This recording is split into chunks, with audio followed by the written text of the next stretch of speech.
ప్రభునామంన అందరికీ శుభోదయం. ఈరోజు దేవుని వాగ్దానము ఏమనగా యోహాను సువార్త 5వ అధ్యాయము 26వ వచనము.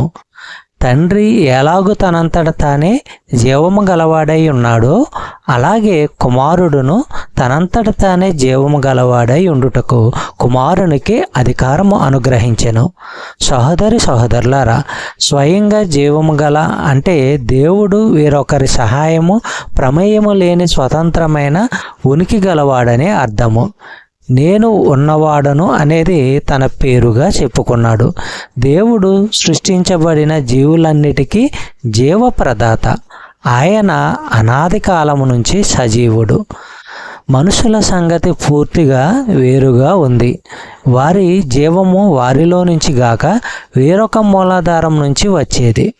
యేసు కేవలము మానవ స్వభావం ఉన్న మానవ మాతృడు కాదు.